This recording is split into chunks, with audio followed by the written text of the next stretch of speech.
All right, my name is Rich Schmidt. I'm here with LM Archer on Zoom today. It's February 5th, 2021. Thank you so much for joining us today, LM. We really appreciate this. Thank you. And also joining us today is Tia Elder. She's listening in on this interview as well. So let's go ahead and start, LM, with the most important question of all, which is why wine? Why do I write about wine?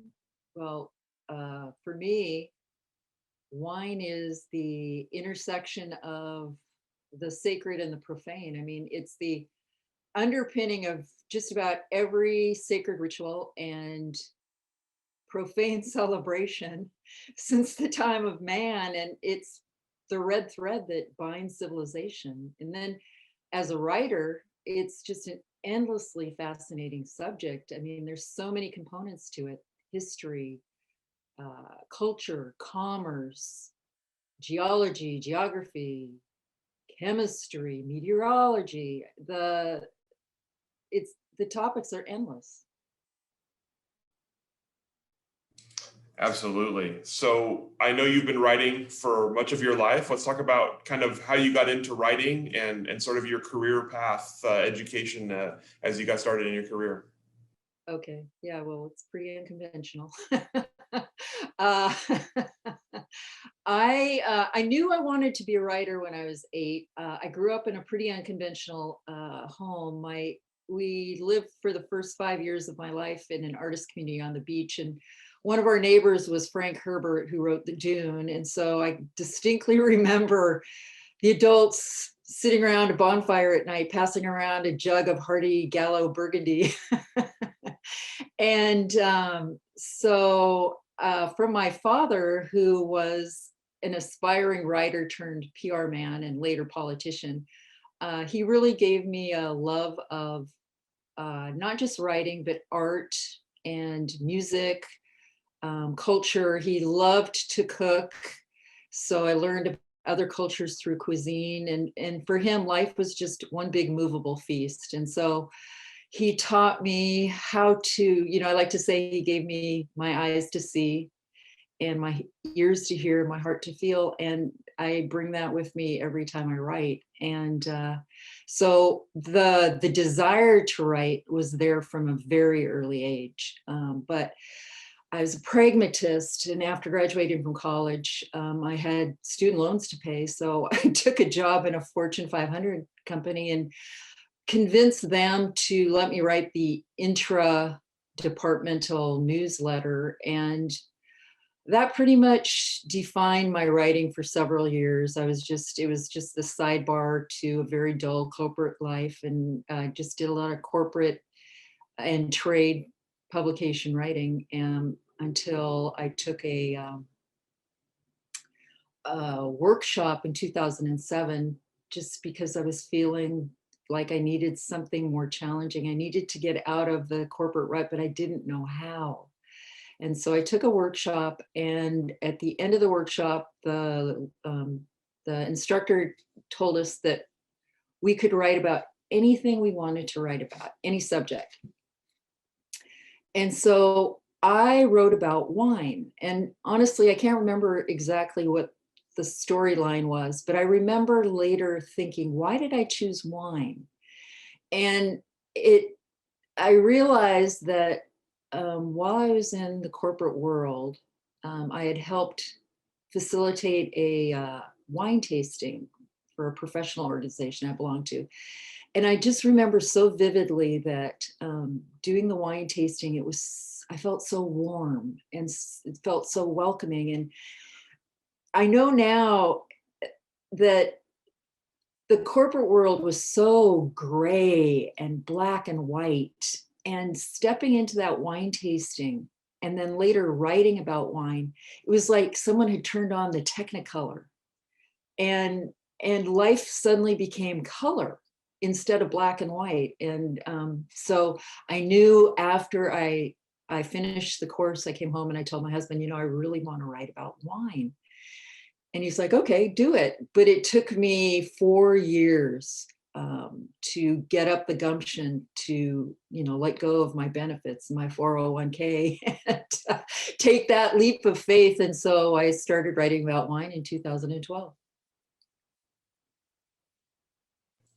That's incredible. I'm curious. You mentioned wine being kind of, you weren't really sure why you chose to write about wine in the moment, and then kind of reflecting on it.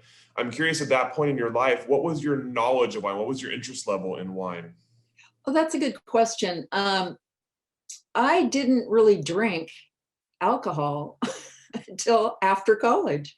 And I was a teetotaler. And when I started, and my introduction to wine was socially at events that I would go to, and it was always bubbles. And so that was my first introduction.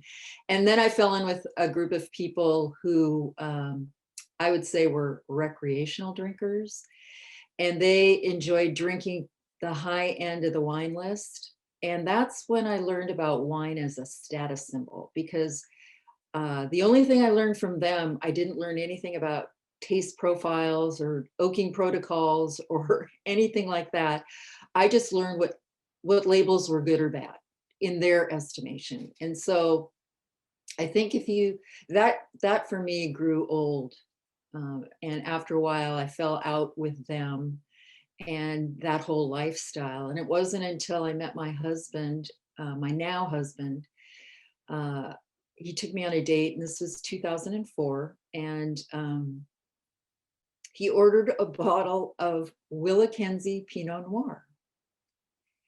And I distinctly remember that moment and that wine, because it was the first time in my life where I realized that wine was an art. It wasn't just a beverage. I remember looking at it before I even drank it, and I just held it up in the light, and the color was so beautiful. It was this beautiful ruby. And I looked at him, I said, this looks like a stained glass window. It reminded me of the stained glass windows at Saint-Chapelle in Paris. And so then I tasted it, and it was so light. And I remember it kind of felt electric in my veins. It was a very vivid experience. And after that, I started teaching myself about wine. And and so I owe my education to my introduction through Oregon Pinot Noir, and then after I started writing about wine, then I got my designations. So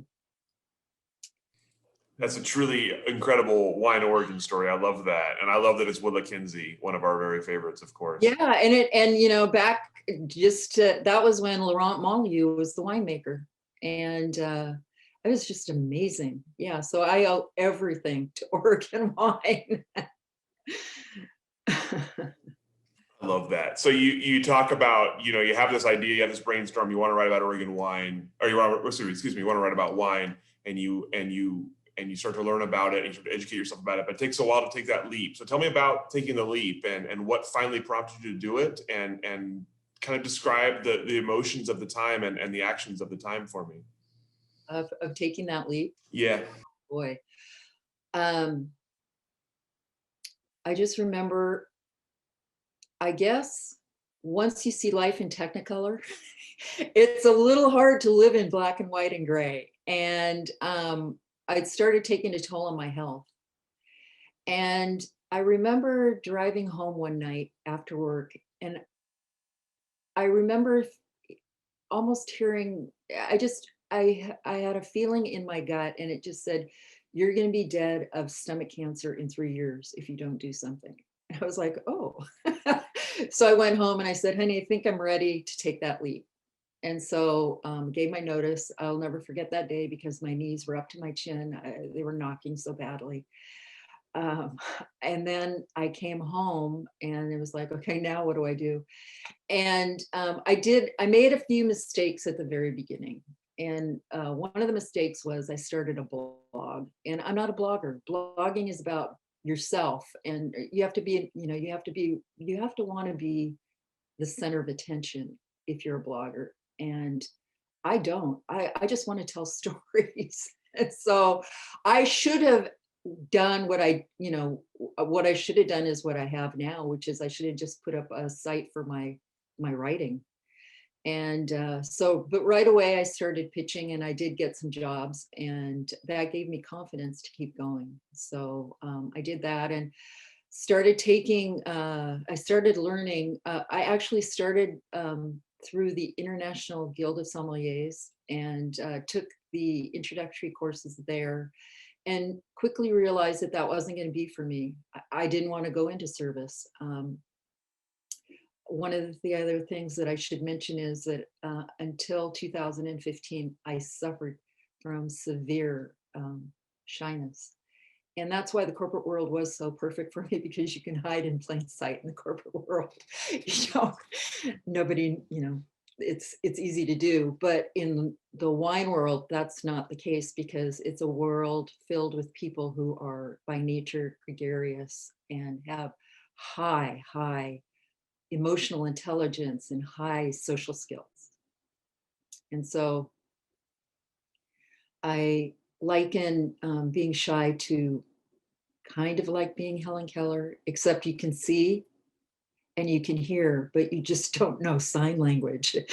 And so when I got into the wine world, I was getting these I learned that I wasn't going to go that route of the Guild of Sommeliers, because there was no way I could do service.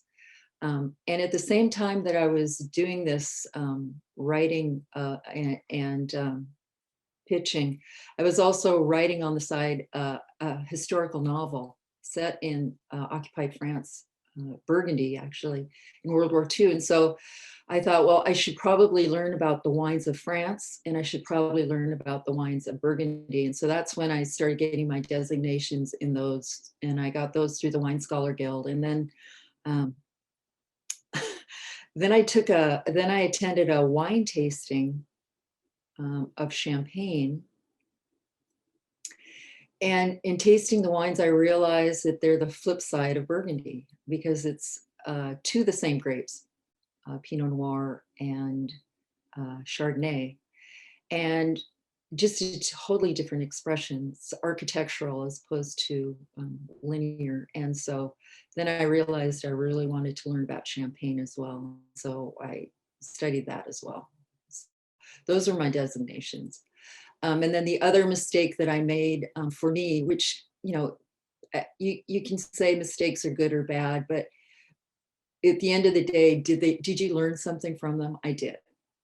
But what I did was I forced myself to work in tasting rooms, because as somebody who came from the corporate world, I thought it was important to understand the business of wine, because it is an art, but it is also a business. It's a very tough business. And so I wanted to understand that side. And so I made myself work in some tasting rooms. Some of the experiences were really good, but two of them in particular, the corporate and the boutique, they were horrible. And I did not belong there. And finally in 2015, I just realized, what are you doing to yourself? This is just cruel. It's cruel. The people that I worked with were being cruel to me. I was being cruel to myself. So I just said, just concentrate on writing. And so that's what I did. And as soon as I started concentrating on writing, things just took off, and it just got easier and easier. And my writing just mushroomed and blossomed. So I don't know if that answers your question or not. Absolutely, it does. And I have a couple follow-up questions from that. The first one is, you mentioned, a mistake is something you can learn from, and in this case, you did. I'm curious, while you were working on that side of things, what did you learn about the business side of wine, and how has it helped you as you've written from beyond that? Oh, well, you get to see behind the back door. It's like being in the Wizard of Oz and seeing the curtain pulled back.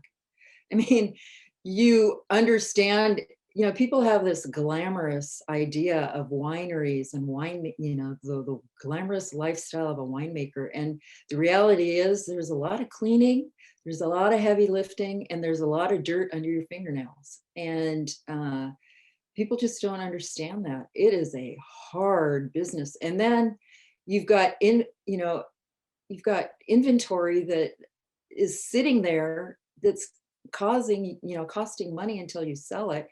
The cost to make it is, I don't think people understand just how expensive it is to make wine. And so I learned all of that. And I learned about marketing, and I learned about uh, packaging, and I learned about SKUs, and I mean, all the unglamorous things. All the unglamorous things, indeed. I like that. You talked about when you did start pitching. You started pitching right away, and you had some early bites. I'm curious, who or were there some early articles or some early publications that kind of helped you gain confidence? Like, I Yeah. can do this. Tell me Yeah. about some of the early confidence builders. Oh, definitely. I got 2 stories published in Palette Press, one on Salud and one on Willamette Valley, uh, Place of Soul. So those were, 2 of my first paid publications. Money wasn't great, but I was paid. And it was about the Willamette Valley, which to me, again, I think there's a cornerstone here.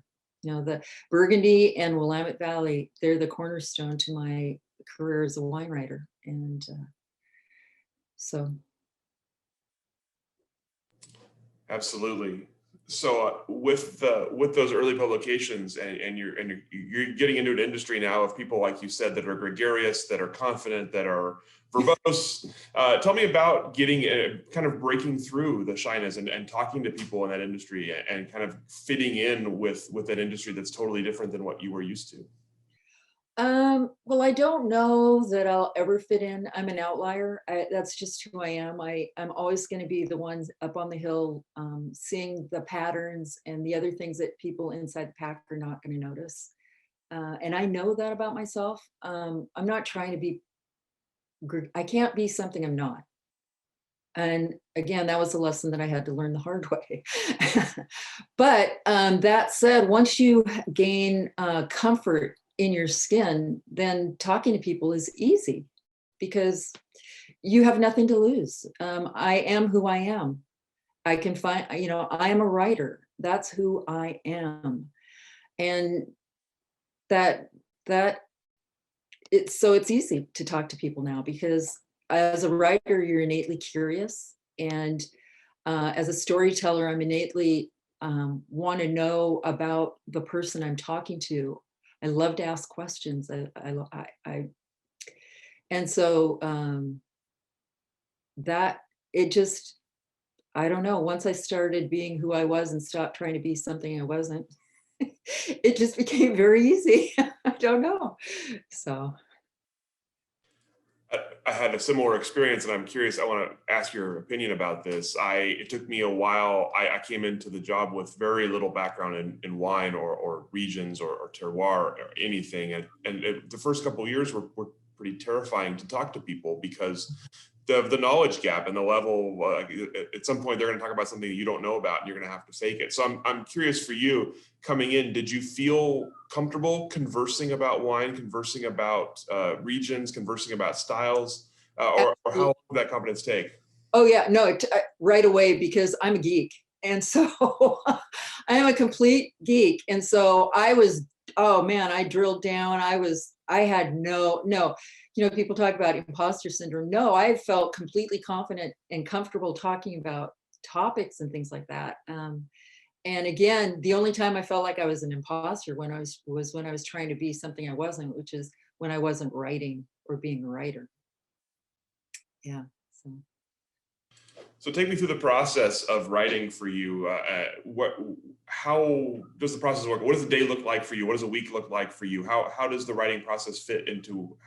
How do you make it fit into your schedule? Okay. Well, first of all, I write best early in the morning. So I'm an early riser. I'm usually up between 5:15 and 5:45, and in my office between 6:15 and 6:45. And I use a time tracking system, and I also kind of do an augmented Pomodoro method. I have a timer that I set for 30 minutes. And so I have just a list of things that I go through every morning. I time myself, get them done before I get onto the writing, answer emails, and get my morning brief from the news. And then it's on to writing. And the days that I'm not writing, I'm pitching. So, and then I do interviews if and when I have to do them. I do them between 11 and 1. And then in the afternoon, that's usually when I do that. If I'm not doing interviews, then I'm doing virtual tastings. And so then it's virtual tastings and webinars. And in the afternoon, when I'm not doing virtual tastings and seminars, I'm doing research. I'm logging wine. I'm doing wine intake for my samples. I'm doing tasting notes. And I'm also doing continuing education because I also do content and B2B. And so I'm constantly having to keep up on SEO and things like that. So continuing education is huge. Got to make the time for that. And I'm generally done for the day by 4. That is a lot. Yeah. I refuse to answer emails after 5. And I don't do social media on the weekends because I don't think it's productive. I think I need to have a life. I like that. You've obviously given it a lot of thought and kind of put a lot of energy into making it the most efficient and effective for you. Where do your story ideas come from mostly? Are they mostly things that come to you? Or are they mostly things that are that people tell you about, stories you overhear, or things you're interested in? Or where do the stories come from for you? Well, I think being naturally inquisitive and an observer, I'm always thinking about stories. A lot of stories come from just reading the news feeds, from doing research for stories that I'm writing, from my while I'm doing the elliptical, while I'm taking a walk. It's just whatever captures my fancy. You know, having conversations. I belong to other professional writers organizations who write about other topics other than wine. And so, for example, one of the groups we meet on a regular basis on Zoom, and just in talking to my colleagues about their topics, I get ideas for me.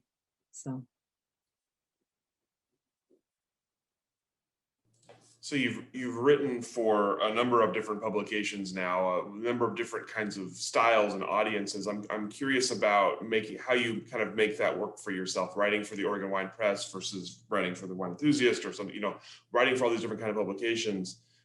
How do you have to manipulate your style? How do you think about your audience, or are you just kind of writing the way you write and making it fit into the publication? Oh, well, I mean, you have to respect your audience. Your editor has entrusted you with telling a story, and they're counting on you to be able to give their readers what they want. And so it'd be presumptuous of me to just write the way I want. I mean, I'm a writer, but I also am very respectful of my audience. And so, for example, if I'm writing for Oregon Wine Press, well, that's trade and consumer. And so I have to think about I have to put myself in my reader's shoes every time I write the story. And I also have to put myself in my editor's shoes every time I write the story. And so it's a little bit like acting. You're always, it's a different role for every publication, and you just have to adjust. And if you're a writer, that's what you do. It's using words to tell a story, and the story varies according to who's reading. Tell me about some of your stories over the years that you're particularly proud of, or particularly memorable experiences for you as you've kind of progressed through your writing industry. I think I really enjoyed doing technical spotlights for Wine Business Monthly. Jim Gordon was my editor, and I liked using that analytical part of my brain and kind of being a geek in that respect. But then I liked being able to write for Oregon Wine Press for Hillary, and being able to do things on the sparkling wine. Oregon, to me, Oregon sparkling wine is just, it's just magical. And so the stories that I've been able to write on Oregon sparkling wine, and also about Burgundians in Oregon, and just that Oregon and Burgundy tie. Those to me are very special. Yeah, I don't know if that answers your question or not. Oh, yeah, totally, absolutely. You mentioned early on and a couple of times the kind of Burgundy, Willamette Valley being the kind of the cornerstones for you. So tell me about a little bit about what makes those so exciting for you, and the connections between the two, and sort of compare and contrast writing about Burgundy with writing about the Willamette Valley. Well, I consider Burgundy the touchstone for wine, the wine world. They have over 1,000 years history of where they've codified a system and identified Klima and Ludi that so there's a rigor to their system, and there's an analytical approach through systematic research, and yet every single expression varies according to the winemaker. And so there's a beauty. It's beautiful because you have the thumbprint of the terroir, but then you have the thumbprint of the winemaker. And so it's endless variation on a theme. And I just find that fascinating.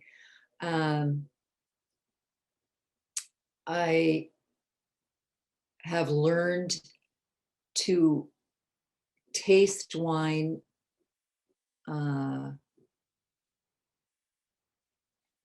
through Burgundy. I learned how to taste wine in a way that is different than how Americans approach it, I think. For Burgundians, it's all about pleasure, and how much pleasure does the wine bring you. And so they're descriptors. To me, French is the most perfect language for wine, because the descriptors are just so, they just fit the wine so perfectly. And then you get to Oregon, and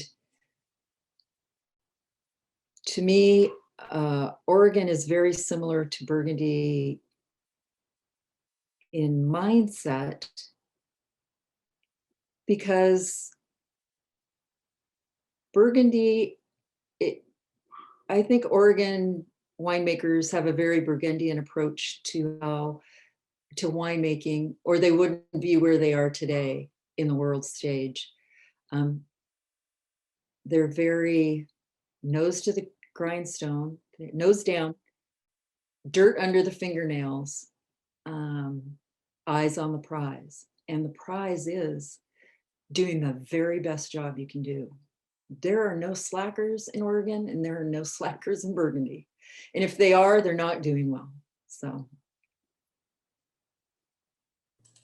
but I will say, driving, every time I drive down on 99 into the Willamette Valley, I just get a smile on my face, because the same thing happens to me in Burgundy. My first experience with Burgundy, it wasn't about the wine. I didn't know anything about Grand Cru the first time I went there. It was about the energy, the feeling of the place, the sense that this was something historic, something special. And when you go to Oregon, there's an energy there that is undeniable. And it's very similar when you drive through it. So again, I don't know if that answers your question or not.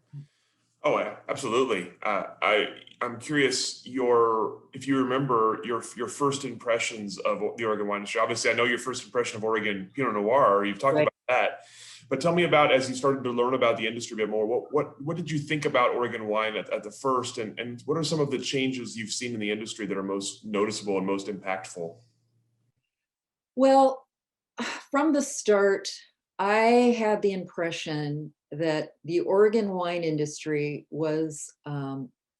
stood out for a couple of different reasons. And one of those reasons was the congeniality and the collaboration.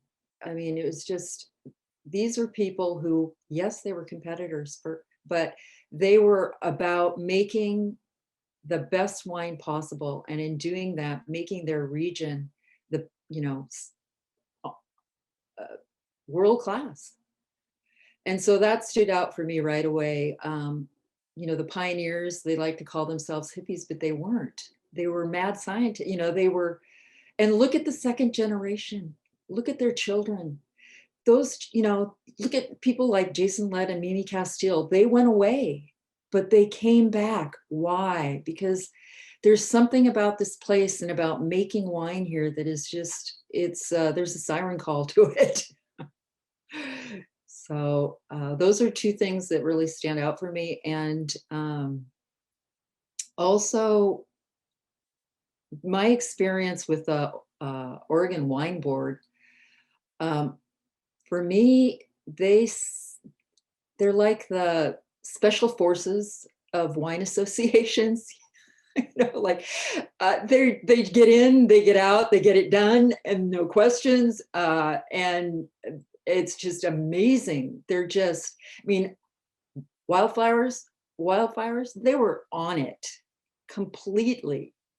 You name a catastrophe, they're on it and they're ahead of the curve. And they've got, data to help you get through it. They've got focus groups. It's just amazing. And the other thing that I will say about the Oregon wine industry that really stands out is the education. Between Linfield University, Chemeketa, Oregon State, it's just amazing, the collaboration between the wine industry and the wine programs and the education. And that, I think, is another key component that sets Oregon apart. Even Goddess's Linfield University, which I appreciate. We're still all getting used to saying that. It's been a long time. Oh, it's only been a year. Do you have favorite topics or places or people within Oregon to write about? Oh God. Well, I already mentioned sparkling wine. I could write about Oregon sparkling wine all day long. All day long. It's amazing. I know people are really into the Chardonnay, but I'm sorry. Sparkling, or nobody has, I dread the day when people realize just how good Oregon sparkling wine is, because that's when the prices are going to jack up, and I'm just going to be, it's going to be sad. But anyway, yeah, it's amazing. Is there something specific about it that excites you so much about Oregon sparkling wine? What is it about it that's so exciting for you? Well, I guess the best way to describe Oregon sparkling wine is it's kind of like the mullet. It's the Pinot Noir is what everybody presents to the world, but the sparkling wine is what the winemakers get to do for fun.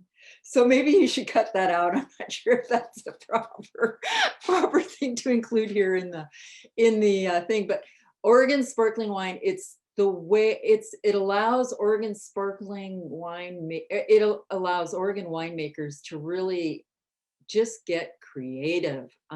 If you look at the labels on their sparkling wine on the packaging, it's fun. You just want to buy the bottle just because of the label. And they're doing so many different creative things, different aging methods, different grapes. Everybody's challenging one another. It's just really exciting. And I think too that this ties into another thing that I really appreciate about Oregon is the diversity of the AVAs. Like Burgundy, different areas have different tastes. And so a Chambolle-Musigny is not going to taste the same as a Meursault. Well, an Aola Amity Hill isn't going to taste the same as a Dundee. And for me, it's really fun to be able to do a tasting and be able to taste the terroir from each of these regions and understand the differences. And then also, not just in the Willamette Valley, but the Columbia Gorge. That's a very, very exciting wine region, especially for sparkling. And then Southern Oregon is really coming into its own with other varietals beyond Pinot Noir. So mean, it's got some of the most diverse soils in the country. So as the region has grown, obviously Oregon wine has roughly quadrupled in size in the last 20 years or so, in terms of number of wineries and number of vineyards acres. Are there major changes, major shifts you've seen within the industry? Are there things that concern you on the horizon, or is Oregon wine? Are you still do you feel Oregon wine's future is still pretty strong? Well, I know as a writer and I, have talked to a lot of different producers.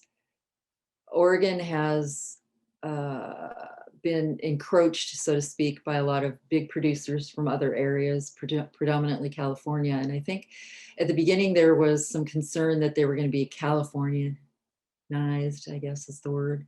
And I think what's happened speaks to the Oregon wine industry. What's happened is that these California producers have come in and have adapted to the Oregon mindset. And I think that's a huge sign of respect for this wine industry. What do you see for the future of Oregon as you look ahead? What's coming on the horizon? Are there changes that you see or are happy about, or like I say, are concerned about in the future? I think that Oregon is going to continue to embrace diversity. I think they've been early and they've been loud about it, and I think they're going to continue that. And I think they're a leader in that area. So I expect to see that. I would imagine, obviously there's going to be more diverse wine varietals that people are going to experiment with. I think technical innovation is continuing. I mean, look at Stoller, the whole idea of using technical innovations to advance your winery. I think Oregon is going to continue to be a leader in sustainability, biodiversity, biodynamics, anything to do with global warming. And I also think that Oregon has continued to lead the way in that collaboration between research, education, research, and the industry.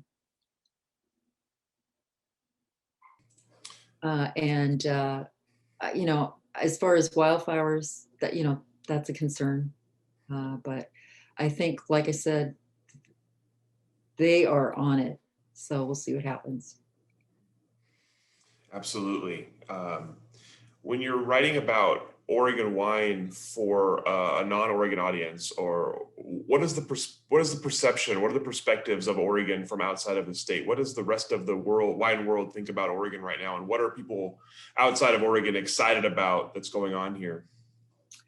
Well, I think that people look at Oregon as elite.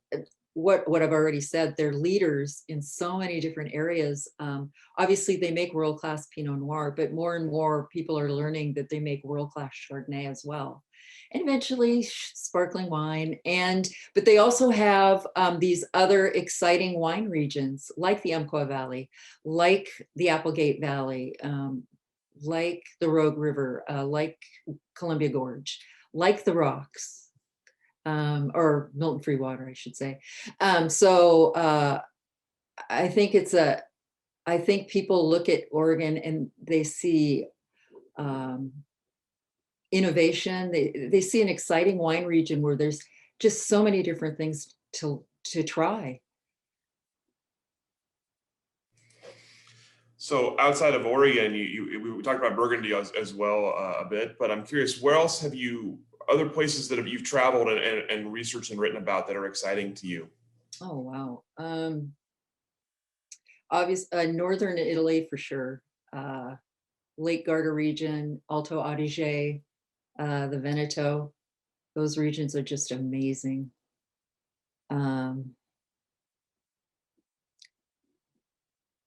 Those and southern France. Oh my God.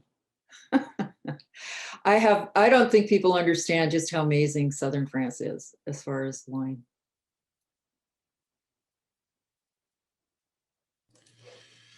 So let's talk about one of the reasons we're meeting via Zoom today. Obviously, we're still dealing with COVID-19 and it's well into 2021 now, and there's a light at the end of the tunnel, but it's still a ways off. So I'm curious for you personally, talk about how COVID has changed your kind of work life and your writing life, and what you've sort of done to adapt during this time.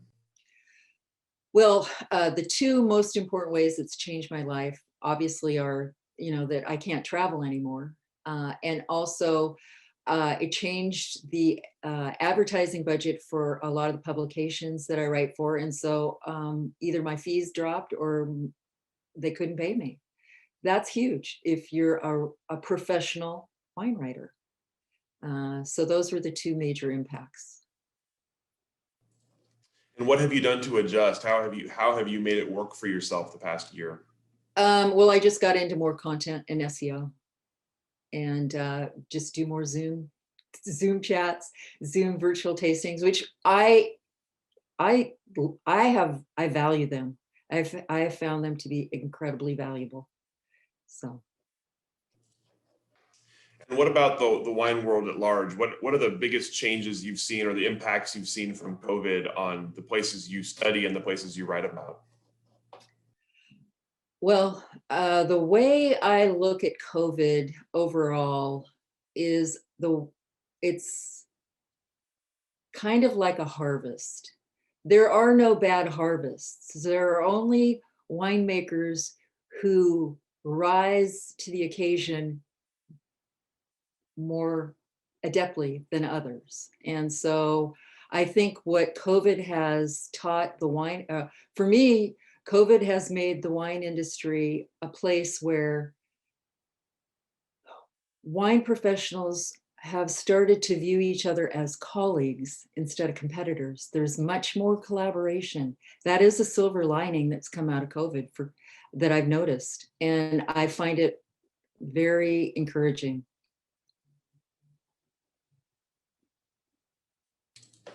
And also it's, I'm looking at Oregon, for example. I'm just using Oregon as an example, but through COVID, people collaborated, they came together. They learned how to be creative. They learned how to be flexible. They were tough, but they were unstoppable. And that, I think, is another lesson that's come out of COVID, how to be unstoppable. Are there some adaptations you've seen from wineries either in Oregon or elsewhere that you think will stick around as the world gets back toward normal? Are there things you've seen created or adapted that you think might become part of the sort of permanent wine culture? Oh yeah, I mean, look at Paul Maubrey and Pix Wine and the people who are doing innovative technology. I don't want to say the tasting room is dead, but I think people are starting to learn that community can be created and a culture can be created virtually if done mindfully.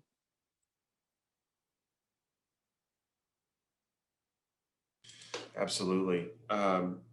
So as your career has progressed, I know you've received some recognition for some of your work. I know you are a very recent award winner for your wine photography. I'm curious, tell me about some of the recognition you've received and what it means to you to have been recognized for your work in the wine industry. Well, nobody wants to be that one hand clapping. When you get, I mean, it's nice to know that people appreciate your work. It's nice to know because a writer's life is very solitary, and especially in COVID, you're not out there, you're not meeting and greeting. I mean, you're doing things virtually, but it just makes you feel like what you're doing is valuable and valued. So on that note, what's next for you? What do you have on the horizon? What are you kind of looking forward to? And what do you see for your future in the next say 5, 10 years? Well, first and foremost, I'm looking forward to traveling again. And I would imagine I'd like to just do more, more of the same. Just keep writing. I write, therefore I am. Are there topics you haven't explored yet that you're looking forward to, or regions you haven't talked about yet that you're looking forward to? Are there things Absolutely. you haven't explored? Yeah, absolutely. South America, Brazil has an amazing sparkling wine community, as does Argentina and Chile, that I would love to explore. And then the Southern Hemisphere, New Zealand, Tasmania has amazing sparkling wine as well. I've never been to New Zealand, and I love New Zealand Pinot Noir. I would like to go there sometime. So that whole Southern Hemisphere just intrigues me.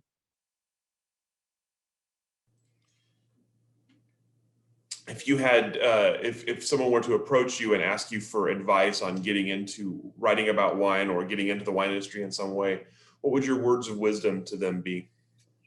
Well, be prepared to have a savings cushion, because you're not going to make a lot of money, at least, especially at the beginning. And you have to be able to want to do it for love. And you have to be willing to want to learn. And you have to be willing to want to ask questions and be curious and stay curious. And pick topics that you love. Pretty solid life advice there for a number of different things. I like that. Okay, I just one more question for you here, and we'll get a little philosophical. And I think you kind of started your interview with this answer. I'm curious to see if you have any more to say about it. But what to you is the role of wine in society? Uh, it is, as I said before, it is the red thread that connects civilization to our past, our present, and our future. I love that answer. So that's all the questions that I have for you. Is there anything that I didn't ask that I should have? Anything we didn't cover here today that we should have covered? No, but I really do appreciate this oral history that Linfield University is doing. I think it's one of only 2 in the nation. I think California has one. But I just really appreciate the opportunity, and I really appreciate what you're doing. So thank you. Thank you so much. As you can imagine, as you know, it's a pretty wonderful industry to talk to people about and to learn about. So it's exciting for us as well. And thank you so much for being a part of it. Thanks for sharing your story and your opinions. And Thank you. Hopefully someday I'll get to interview you. absolutely, yes. And we have an open invitation to visit the archive when travel is a thing again. We would love to host you here. So Thank you, Rich. thank you. You. We'll go ahead and let you off the hook.